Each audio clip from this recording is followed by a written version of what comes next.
Bienvenidos a Una Semana en el Mundo, el programa de France 24, donde los periodistas son los invitados y analizamos las noticias que han marcado la actualidad de la semana. En esta ocasión vamos a abordar la mayor ofensiva israelí contra Cisjordania, ocupada en prácticamente 2 décadas. También hablaremos de los llamados a la intervención internacional en Haití, cuando justamente se cumplen 2 años del asesinato al presidente Jovenel Moïse. También comentaremos los retos tanto internos como externos del Mercosur después de la cumbre de esta semana. También comentaremos los récords de temperatura media mundial que ha alcanzado el planeta 3 días consecutivos ya a lo largo de esta semana. Y finalmente nos preguntaremos si Threads de Meta, la matriz de Mark Zuckerberg, puede reemplazar a Twitter como Agora Pública. Y ya sin más dilación pasamos a saludar a nuestros invitados de hoy. Aquí en el estudio de France 24 en Bogotá nos acompaña Catherine Galindo Ortiz. Bienvenida. No, mucho gusto por la invitación y qué alegría estar acá hoy. La presento a nuestra audiencia. Usted es coordinadora de investigación en Colombia Risk Analysis, esta consultoría sobre riesgos políticos. También desde Ciudad de México nos acompaña Daniela Reyes. Ella es internacionalista y columnista en varios medios de comunicación como ADN o El Heraldo de México. Daniela, muchísimas gracias por estar con nosotros en France 24. Muchas gracias por la invitación y un gusto saludar a todos. Y desde Jerusalén nos acompaña uno de nuestros corresponsales para Israel y los territorios palestinos, Federico Cuéllar Verena. Muchísimas gracias por estar con nosotros en este espacio. Muchas gracias, Rosa. Pues empezamos con el primer tema que vamos a desarrollar en el programa de hoy y nos vamos directamente a Cisjordania ocupada, porque este lunes nos despertamos con la noticia de que Israel lanzó la ofensiva a mayor escala en prácticamente 2 décadas contra Cisjordania ocupada. Y con drones blindados y cientos de soldados irrumpieron en el campo de refugiados de Jenin. Recordemos, un campo de refugiados creado en 1953 para acoger a las personas desplazadas de sus hogares, de sus tierras, en 1948. Desde entonces este campo solo ha hecho que crecer y esta semana el ejército de Israel mató a 12 personas en Jenin, 1 en Ramallah y 2 en Nablus, en lo que definió como una operación antiterrorista llamada Casa y Jardín. Sin embargo, destruyeron a su paso decenas de casas e impactaron contra hospitales y escuelas. Además, impidieron el paso de las ambulancias al campo de refugiados de Jenin. Entonces, vamos a empezar el análisis de lo sucedido directamente con nuestro compañero en Jerusalén, Federico. Le pregunto que empecemos por un poco de contexto. ¿Por qué se dice que esta es la mayor ofensiva contra Cisjordania ocupada en prácticamente 2 décadas? En primer lugar, tenemos que hablar de un despliegue que no se veía desde la segunda intifada, con entre 1.000 y 2.000 soldados israelíes en tierra, apoyados por blindados y también por lo que mencionabas, drones no tripulados que cometieron bombardeos y asesinatos selectivos, o una táctica que también Israel ha recuperado en Cisjordania ocupada después de casi 2 décadas. Por otro lado está el tiempo. Normalmente las redadas israelíes son cuestiones de unas horas en las que los soldados entran y salen, y esto estamos hablando de una operación que se extendió durante casi 48 horas. Y por el tercer lugar, lo que mencionabas también, el amplio grado de destrucción, con no solo la destrucción de infraestructura, unas 800 casas que quedaron tanto destruidas o dañadas, desplazados entre 3.000 y 4.000 personas, en las redes de luz y agua cortadas, y al igual que también en la destrucción de carreteras. Esto está claro que no pasa porque sí, no pasa de la nada. Israel tiene en el poder a su gobierno más extremista, con sectores ultranacionalistas y de extrema derecha que han ido escalando bajo el mando de Benjamin Netanyahu, el primer ministro, han ido escalando el grado de estas redadas que se repiten casi regularmente en Cisjordania ocupada desde hace año y medio, y que también tienen entre sus filas más radicales a miembros del gobierno Palestino que reclaman una operación militar en Cisjordania incluso mucho más amplia, yendo más allá de Jenin e incluso pidiendo que llegue hasta Ramallah, donde se encuentra la sede de la Autoridad Palestina. Todo esto confluye también con la idea que creció en el establecimiento de seguridad de Israel, de que estas milicias palestinas en Jenin están desarrollando una mayor capacidad tanto para crear explosivos como para un eventual lanzamiento de cohetes, repitiendo dinámicas que se dan en Gaza, y de ahí entonces también consideró Israel esta respuesta que catalogó de antiterrorista. Y Federico, antes de hablar de las perspectivas, un poco de cómo se desarrolla esta situación, le quiero preguntar, para ayudarnos a hacer una idea todavía más clara, ¿cómo es el día a día bajo la ocupación en Jenin? Jenin es un poco un ejemplo de las frustraciones y los fracasos que conlleva este ciclo de violencia constante en el conflicto israelí-palestino. Tengamos en cuenta que es su campo de refugiados, tiene medio kilómetro cuadrado, en este espacio viven unas 18.000 personas, los cálculos no son exactos, pero se estima más o menos esa cantidad.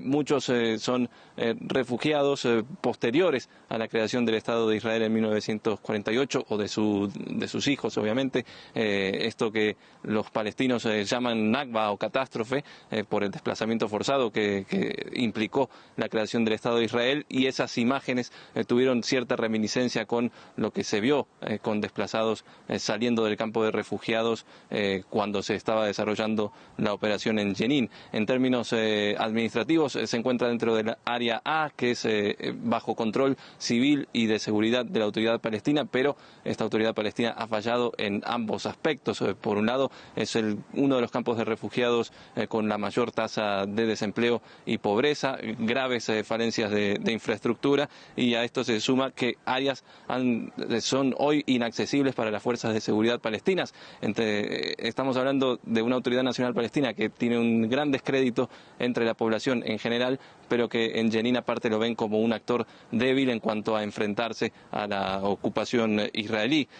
Un ejemplo fue que oficiales que visitaron el campo después de la operación israelí fueron repudiados por los habitantes del lugar. En este vacío de poder entonces es que proliferan estas milicias, nuevas milicias integradas en muchos casos por jóvenes que han nacido a la luz de las batallas más sangrientas de la segunda intifada con las fuerzas israelíes, y que entonces alimentan aún más esta resistencia. Y frente a la respuesta israelí de incrementar la violencia, todo esto genera que se fortalezca la resistencia de los grupos armados y que por otro lado crezca este descrédito hacia la Autoridad Palestina.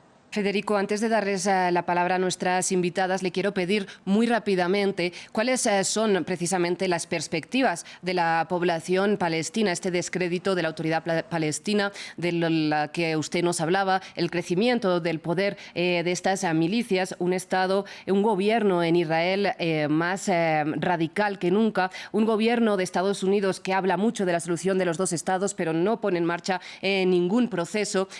¿Cuáles son las perspectivas de la población ahí?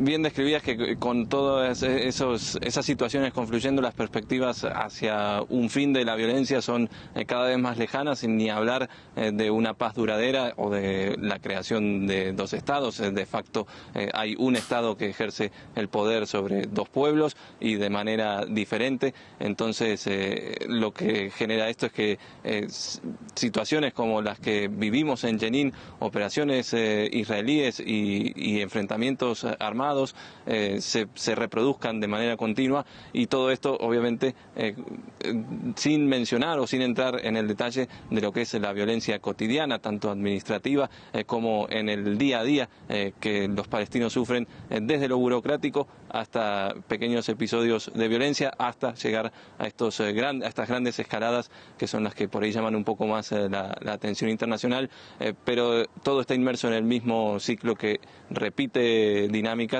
y que claramente genera en la población palestina cada vez una sensación mayor de desesperanza y de descrédito en que se pueda dar alguna solución a largo plazo en este contexto. Pues Federico, le pido que se quede con nosotros un momentito si tenemos tiempo de volver a hacerle una última pregunta, pero antes paso la palabra a Daniela Reyes desde Ciudad de México. La veía de reojo asentir a lo que comentaba Federico. ¿Cuáles son sus perspectivas de que la comunidad internacional intervenga para que cese la violencia contra los territorios palestinos?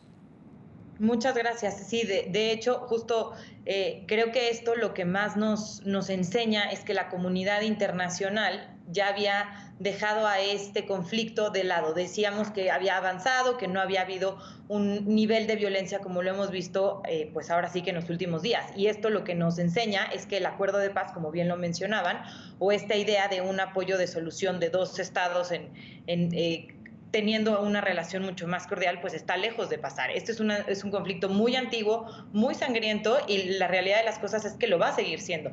Como bien lo decían, el gobierno ahora de Netanyahu ha impuesto unas medidas mucho más radicales, mucho más fuertes, incluso la misma ley israelí prohíbe a sus ciudadanos pues viajar a áreas palestinas. Si tú vas como turista, también en la parte de migración te hacen muchas preguntas para ver que no hayas tenido ningún contacto con los palestinos. Es decir, cada vez existen mayores restricciones o mayores medidas en las cuales alejan a esta población. Y el segundo comentario que me parecía muy importante es que antes, cuando inicia este conflicto, la población de Palestina tenía un sentimiento de mayor unidad, de mayor identidad. Y el hecho de que ahora los jóvenes, me refiero a jóvenes, personas menores de 30 años, ya sientan esta desconfianza por el liderazgo político palestino, pues es un problema todavía mayor, porque significa que esta solución planteada de dos estados pues está lejos de ser respaldada por los mismos palestinos. Es ahora el hecho de que ven a Israel como su mayor enemigo y no como un posible aliado o algún posible estado con el que pudieran ahora sí que funcionar ambas. Precisamente esta cuestión de lo lejos, lo cerca que está la solución de los dos estados, se la quiero trasladar, Catherine, porque precisamente Mahmoud Abbas estuvo hace unas semanas en Beijing, invitado por el presidente chino Xi Jinping, que planteó de nuevo un camino, una hoja de ruta hacia la paz, en la que decía es imprescindible la creación de un estado palestino con Jerusalén como capital. ¿Considera que China puede intervenir en esta situación de forma favorable? Yo creo que en este momento, desde hace muchos años, las negociaciones para lograr una paz están estancadas. Y como lo mencionaba Daniela también, en este momento geopolíticamente el enfoque está en la guerra entre Ucrania y Rusia. Ahí es donde está, digamos que todo el mundo o las grandes potencias que podrían hacer algo involucradas. Incluso China también está interviniendo para lograr, digamos que, una paz entre Ucrania y Rusia. Yo creo que el papel de China acá es que está cogiendo, digamos que, un mayor volante en la geopolítica mundial. De ahí también su rol en el conflicto de Rusia y Ucrania. Pero yo creo que en este momento las negociaciones van a seguir estancadas, no solamente en el contexto internacional, sino que también internamente no hay una disposición. Lo mencionó el periodista, en este momento la Autoridad Nacional Palestina no tiene control sobre los territorios, no hay una legitimidad sobre la Autoridad Nacional Palestina, y también hay un gobierno de extrema derecha en Israel. Eso también limita mucho la posible, digamos, que sentarse a negociar, y Netanyahu también ha mostrado que no tiene la disponibilidad en ese momento, y lo recalcó diciendo que puede que no sea el último ataque contra el campamento en Jenin, sino que cada vez que considere, digamos, que un posible ataque terrorista digamos que va a actuar. Entonces eso prevé cualquier, digamos, que acercamiento a la paz. Federico, precisamente antes de irse, quería recuperar algo que dijo nuestra invitada Catherine en referencia a la situación de la guerra en Ucrania. Le pregunto si las personas ahí en los territorios palestinos trazan algún tipo de paralelismo entre la reacción que ha tenido la comunidad internacional frente a la agresión rusa contra Ucrania y a la ocupación israelí de los territorios palestinos, a la reacción que tiene la comunidad internacional ante esta situación. Sí, es una comparación que surge bastante a menudo en redes sociales o en la conversación pública, esta comparación entre la ocupación rusa en Ucrania y la ocupación israelí en los territorios palestinos. Si bien lo marcabas, el principal reproche a la comunidad internacional que hacen los palestinos es que no pasa más allá de las condenas habituales contra la expansión de asentamientos, contra la destrucción de viviendas o contra otros tipos de violaciones que puedan ocurrir, pero no toma sanciones como sí lo ha hecho, por ejemplo, contra Rusia por la agresión a Ucrania. Esta comparación, por ejemplo, llegó incluso hasta la autoridad palestina, que días atrás, por poner un ejemplo, cuando la ONU presentó su lista actualizada de países de la vergüenza que generan, que causan violaciones de los derechos de los niños, y en la que incluyó a Rusia, la autoridad palestina cuestionó por qué no se incluye también a Israel en esa lista, teniendo en cuenta que se han documentado centenares, y la propia ONU dice haber documentado centenares de violaciones contra menores causadas por las fuerzas israelíes solo en el último año, o de manera constante si se toman periodos más largos, pero a pesar de documentar estas violaciones no lo incluye en esa lista como sí lo hizo con Rusia después de esta invasión a Ucrania. Pues Federico, muchísimas gracias por habernos compartido su análisis y por esta reflexión final que también nos tiene que hacer pensar a los medios de comunicación ahí donde ponemos el foco y cómo. Y Daniela, se nos acaba el tiempo para abordar esta cuestión, pero sé que tiene algo que añadir muy rápidamente, le pido. Muy rápidamente, justo lo que decían es que esto no va a terminar. El mes pasado hubo justo en la Franja de Gaza una situación similar en donde se asesina a un líder de la yihad, y la posición que ahorita toma Israel es que obviamente no quiere ocupar el campo de refugiados, pero va a seguir justificando todas las acciones contra terroristas e infraestructuras. Entonces, este es un conflicto que no nada más es una ola de violencia de un día, sino va a seguir habiendo estas acciones para intentar ahora sí que controlar los centros de mandos o los depósitos de armas, y sobre todo controlar a las milicias que están financiadas. Ese es el posicionamiento que tiene Israel contra las organizaciones terroristas, así que debemos seguir atentos a este conflicto, que esperemos pues tenga una escalada de violencia menor a lo que estamos viviendo en estos momentos. Pues Daniela, sí, seguiremos atentos sin duda, pero ahora, como decíamos, se nos acaba el tiempo para continuar analizando esta cuestión, y les propongo que pasemos a otro tema que marca no solo la actualidad de esta semana, sino de los últimos meses y años. Pero precisamente se cumplen ahora mismo 2 años desde que el 7 de julio de 2021 un comando de mercenarios asesinó al presidente de Haití, Jovenel Moïse, en su residencia privada. Desde entonces, las crisis se añaden, se suman, se multiplican en Haití. Hablamos de crisis institucional, de falta de control por parte del Estado del territorio, también de crisis de seguridad, de crisis de acceso a los suministros básicos, crisis alimentaria, de salud, en el que es el país más pobre de América y que a menudo está también azotado por desastres naturales. Ante este panorama, desde Haití, el pasado fin de semana, el secretario general de Naciones Unidas hizo un llamado a una intervención internacional. También este pasado miércoles en Trinidad y Tobago, el secretario de Estado estadounidense, Antony Blinken, acordó con el actual primer ministro de Haití, Ariel Henry, la necesidad de una intervención internacional respaldada por la ONU para devolver al Estado el control del territorio. Sin embargo, no está muy clara, nadie acaba de definir qué forma debería tener esta intervención internacional. En todo caso, para analizar esta cuestión se añade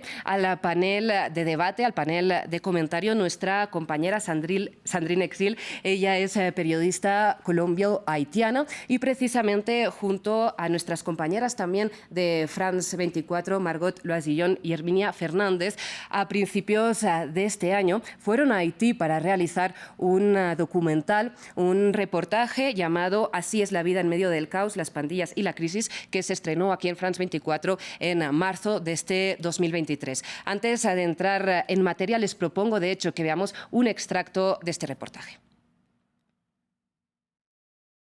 Haití es el infierno. Donde sea encuentras una célula de delincuentes y es como si nosotros estuviéramos atrapados en una prisión. No podemos hacer nada, pero nosotros no necesitamos un ejército, ni un grupo de tanques, ni marines que vengan acá. No, nosotros no queremos ese desorden. Huir o quedarse.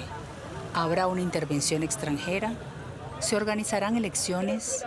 El futuro nunca ha sido tan incierto en Haití.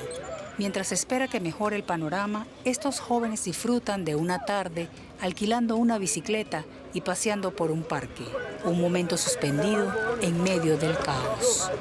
Sandrine, gracias por acompañarnos. Usted vivió parte de su vida en Haití y también, como decíamos, ¿no? Fue a hacer este reportaje hace unos meses. Le pregunto precisamente cómo es el día a día allí, porque nosotros hablamos de estas múltiples crisis, pero ustedes acaban este reportaje precisamente con estos adolescentes que pasan su día andando en bicicleta. ¿Qué mensaje querían dar con este final? Bueno, primero, muchísimas gracias por la invitación. Creo que el mensaje que queríamos dar era muy claro y es la tensa calma que vivimos apenas llegamos a Puerto Príncipe y pisamos el territorio. Desde en diciembre de 2022, la ONU sacó un informe donde decía que el 60% de la capital estaba tomada completamente controlada por pandillas, ese 60%. Y cuando llegamos nos dimos cuenta que pues, la cifra no quiere decir que sea falsa, pero no se mencionaba el resto del territorio que no está controlado por pandillas, pero sí hay presencia de ellas y donde ocurren los secuestros, impactos de balas perdidas, que fue lo que vimos también en el reportaje se ve en Médicos Sin Fronteras. Entonces creo que ese era como el balance y como la conclusión a la que queríamos llegar. Si bien el país está viviendo una violencia desatada, que incluso muchos expertos haitianos leyendo medios locales mencionan que es una de las épocas del país más críticas probablemente que ha vivido en toda su historia, también la vida sigue y la vida continúa y en medio de esa violencia la gente tiene que salir a trabajar, a estudiar y siguen habiendo ciertos espacios de entretenimiento en los que pueden participar. Pero pues sí tiene que quedar claro también que Puerto Príncipe, digamos, es el territorio donde la violencia se está manifestando en este momento, no todo Haití. Y precisamente para recuperar, ¿no?, el territorio, para ayudar a que el Estado recupere este territorio, son estos llamados a la intervención internacional. De hecho, este es el punto que queremos abordar en este análisis y precisamente queremos empezar con una entrevista que realizaron nuestros compañeros de la cadena France 24 en francés, concretamente el periodista Marc Perelman, a Martine Moïse, la viuda de Jovenel Moïse, que también estaba en la residencia privada presidencial cuando ocurrió el ataque. La dieron por muerta, pero finalmente sobrevivió. Cuando Marc Perelman le pregunta por esta intervención internacional, esto es lo que ella responde. ¿Usted llama a una intervención de la comunidad internacional como lo ha hecho Ariel Henry? ¿Es inútil o peligroso? De 2004 a 2017, de 2004 a 2017 tuvimos una intervención que nos dejó un gusto amargo. Los soldados que vinieron violaron a nuestras mujeres, nuestros niños y nuestras niñas. Y antes de irse nos dejaron el cólera. No tenemos muchas ganas de que se repita eso. Así que nuestros amigos que nos quieran ayudar, que refuercen nuestra policía, nuestro ejército para combatir a los grupos armados y encontrar una solución viable al problema de seguridad.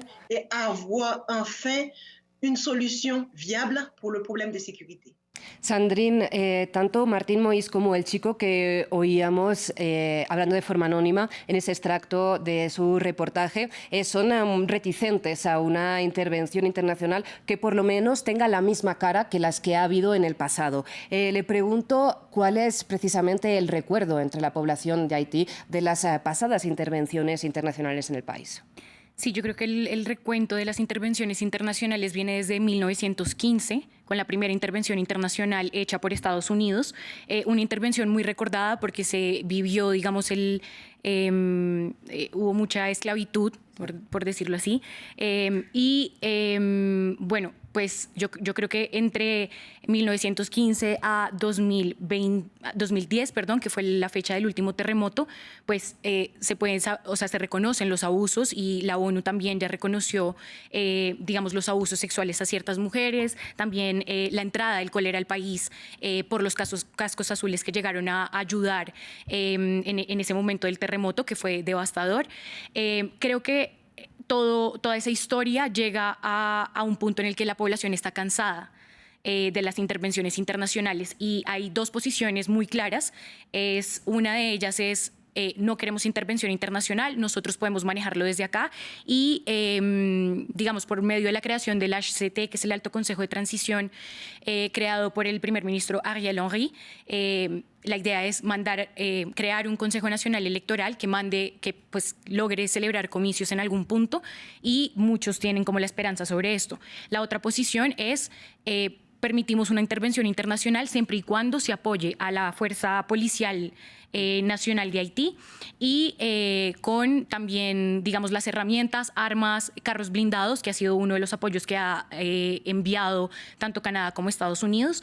Sin embargo, pues es un tema que polariza definitivamente a la población y no logran llegar a un acuerdo. Catherine, precisamente le traslado cuál debería ser esa intervención, qué forma debería tener para no repetir errores del pasado. Bueno, la cuestión acá es llegar a una unanimidad. Naciones Unidas también se ha caracterizado, a veces tenemos una posición de China que se caracteriza por la no intervención en asuntos internacionales, en asuntos internos, perdón, y ciertos países que desde hace años hablan de una intervención incluso militar en Haití, catalogado en ese momento como un estado fallido. Entonces aquí la cuestión es lograr unanimidad entre pues, el Consejo de la ONU para ver qué acto seguir. Sin embargo, como lo mencionó la periodista, entre la misma población haitiana hay una polarización, por lo cual cualquier decisión que se tome tiene que tener en cuenta la, digamos que, posición de la población haitiana para evitar que ésta sea reacia a la intervención, sea militar, sea humanitaria, sea con refuerzo a la misma policía. Ese es el punto clave. Primero, tener en cuenta la posición y el consenso que se encuentre con las autoridades, que eso también va a ser un punto. En este momento no hay autoridad política en Haití y eso va a ser fundamental para que se logre, digamos, que la intervención tenga éxito y no termine, digamos, en casos como los que ha mencionado con los cascos azules, incluso una crisis sanitaria con el tema del cólera. Daniela, muy rápidamente, ¿cree que vamos a ver justicia en el caso del magnicidio de Moïse? Creo que todavía está muy difícil poder tener un veredicto. No creo que a corto plazo haya alguna sentencia de eso. Yo creo que más bien las autoridades ahorita se están concentrando en intentar replegar un poco estas bandas criminales que están en la ciudad. Y eso involucra que bajen los 18 actos de extrema violencia que están sucediendo día con día en la ciudad.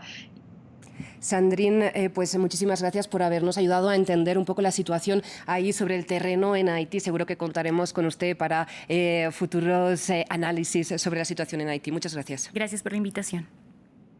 Y ahora rápidamente les invito a que nos acompañen en un breve comentario sobre los retos tanto internos como externos del Mercosur que se ilustraron a raíz de la cumbre que celebró este grupo suramericano esta semana, en que se vieron pues, distintas posiciones un poco respecto a la flexibilidad que debe tener esta organización y un poco de incertidumbre, pero parece que consenso en el rumbo hacia la ratificación del acuerdo con la Unión Europea. Catherine, ¿hacia dónde va el Mercosur? A grandes rasgos, que tenemos que avanzar. Bueno, pues en cuanto a riesgos externos, digamos, la cuestión es un riesgo interno. Cada país en ese momento está pasando por diferentes crisis. Entonces, eso va a ser el primer limitante para lograr algún tipo de objetivo conjunto dentro de la organización. Por ejemplo, en el caso de Colombia, recientemente nuestro presidente Gustavo Petro dijo que se iba a reintegrar a la organización. Sin embargo, eso tiene que pasar por por todo un proceso para volver a ingresar a la Mercosur. Entonces, ese va a ser el principal reto, las crisis internas que tiene cada país en este momento. Y el otro gran reto que yo veo es el tema de la continuidad más allá de los gobiernos. En el próximo año varios países de América Latina van a estar en elecciones y eso también va a ser el reto, que la organización vaya más allá de los cuatrenios o sexenios que tiene cada gobierno, sino que sea, digamos, una organización de estados que haga objetivos de estado y que en ese digamos, que sentido sea objetivos de largo plazo y no, digamos, de cada gobierno. Claro, digamos que la sintonía entre Brasil y Argentina actual, ¿no?, puede variar en función de los resultados argentinos de las elecciones de este año. Daniela, le pregunto, digamos, finalmente conseguir ratificar el acuerdo con la Unión Europea, ¿puede ser el empujón que necesita esta organización?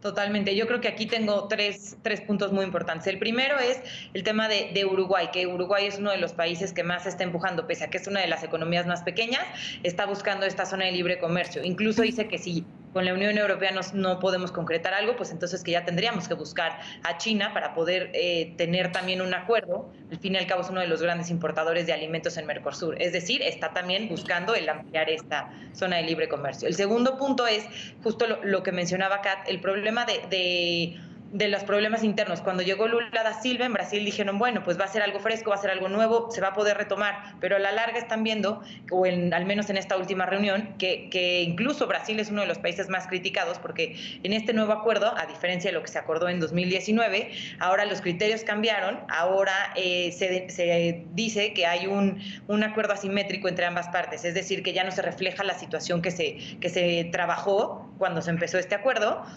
y sobre todo por las exigencias medioambientales que también son relativas al sector agropecuario, que son pues un poco el motor económico tanto de Argentina, de Brasil, de Paraguay, yo creo que del mismo Uruguay. Sí. Entonces también Brasil está siendo un foco importante en esta negociación. Y pues por último también este tema de Venezuela, que sigue teniendo muchas tensiones, claro, y en endurecimiento de demandas medio. Pues lamentablemente pasamos un poco por encima de esta cuestión a la próxima que hemos anunciado al principio del programa, y es los récords que acumulamos a lo largo de esta semana en términos de temperatura media mundial. Finalmente, este jueves superó a los niveles de martes y miércoles con una media mundial de 17,23 grados Celsius. Para, digamos, distensar un poco este escenario apocalíptico que se nos pinta, hemos seleccionado el siguiente meme de Los Simpson, que como algunos dicen siempre van un poco años adelante en lo que es el panorama de la humanidad. Este meme en el que vemos a Bart diciendo es el verano más caluroso de mi vida, y que Homer, o Homero como se dice también aquí en América Latina, dice es el más frío del resto de tu vida, ¿no? Les pregunto ¿cuál es su perspectiva ante esta situación. Catherine, empecemos por usted rápidamente. Bueno, yo creo que esta situación prende las alarmas, y sobre todo si tenemos en cuenta que se anunció el inicio del fenómeno del Niño. Entonces viene toda una temporada de sequía y de temperaturas más altas, en alertas de temperaturas más altas, y todo esto, digamos que el cambio climático ya es evidente ante todo el negacionismo que existe, y los mismos profesionales en temas climáticos han dicho que esto va a seguir, estos récords van a seguir rompiéndose. Y debe en este momento, como en América Latina es una región muy vulnerable en todo el tema de la agricultura, va a ser uno de los sectores más afectados, incendios forestales, algo que nuevamente impacta en el cambio climático con toda la Amazonía, que involucra toda, digamos, a gran parte del Cono Sur. Y también tenemos precipitaciones, o sea, el tema de sequía no involucra que no se acabaron las lluvias, sino que van a haber más precipitaciones, y esto causa alarma sobre las inundaciones. Exacto. Entonces, esto es momento, yo creo que el tema del cambio climático, y que es dentro de la agenda que tiene América Latina, en este momento entre los puntos que tienen en común en respecto a intereses, va a ser ahora mucho más, digamos, que combatido y traído a la mesa por todos los gobiernos de la región. Y Daniela, desde el altavoz de los medios de comunicación, ¿qué podemos hacer? Pues yo creo que sí es importante hacer una campaña de concientización. De hecho, en México hay un claro ejemplo que nos está afectando, no solo por la parte de precipitaciones, que lo estamos viendo en el último mes, tuvimos 3 mini precipitaciones, pero bueno, que también no se tenía antes, y también el hecho que ahora justo se ha hecho mucha campaña por el tema de los niños, las escuelas, golpes de calor, hemos tenido más de 150 muertes, ahora sí que por estas altas temperaturas, y también tenemos una población de adultos mayores muy alta. Entonces, como medios, ahora lo que nos toca es justo enseñarle a la población. Los gobiernos tratarán de buscar un acuerdo, tratarán de buscar ahora sí que un acuerdo global, ¿no? De qué es lo que podemos hacer, bajemos las emisiones de gases de efecto invernadero a la humanidad, pero también nosotros nos queda esta parte ciudadana, o esta parte de involucrarlos a ellos, porque al fin y al cabo somos nosotros los que nos estamos viendo afectados, y tenemos que buscar alternativas, recomendaciones, medidas para que las mismas personas las tomen en cuenta. Pues Daniela, no sé si este tipo de medidas las vamos a acabar, digamos, expresando a través de la nueva plataforma que ha irrumpido en el mercado de las aplicaciones. Esta misma semana hablamos de Threads, de Meta, de Mark Zuckerberg, que se lanza para hacer la competencia directa a Twitter de Elon Musk. Al margen de esta batalla de titanes, de oligarcas tecnológicos, les pregunto a ustedes dos. Daniela, empezamos por usted. Ya ha descargado Threads. ¿Qué le ha parecido? Muy rápidamente, que ya nos quedamos sin tiempo. Ya lo descargué, yo soy parte de esos 30 millones de usuarios que en las primeras 24 horas lo descargaron. Voy a decir que la verdad es que la plataforma me gusta. Sí es una plataforma que está en construcción, definitivamente. Me gusta el tema de que todavía no hay anuncios publicitarios. Para mi sorpresa, una vez que la descargué, porque ven que está linkeada con el perfil de Instagram, tengo muchos usuarios que ya son parte de, muchos. O sea, fue la verdad muy sorpresivo, porque había, sobre todo en la comunidad europea, ya ven que está prohibido por un tema de recolección de datos, por un tema de las sanciones que se le está aplicando a Meta, pero de todos los demás, la verdad es que me gusta que tiene 500 caracteres, me gusta que es mucho más limpia, es mucho más, ofrece columnas en vez de hilos, lo cual es mucho más fácil de seguir los temas. La verdad es que yo sí la recomiendo hasta el momento. Y Catherine. Bueno, yo también fui parte de esa gran comunidad que descargó la aplicación de forma rápida en esas primeras 24 horas, pero yo creo que acá el tema central es los datos. Eso es lo que en ese momento se está peleando tanto Twitter como Meta, es los datos, es la accesibilidad a la gente, y si bien Daniela lo comentó, en ese momento no hay publicidad, no es algo que se descarte.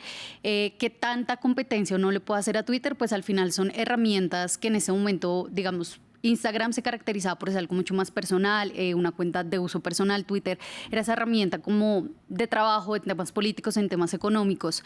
Eso no está tan claro hasta este momento cuál va a ser el objetivo de cada una. Pues si se van a acabar solapando.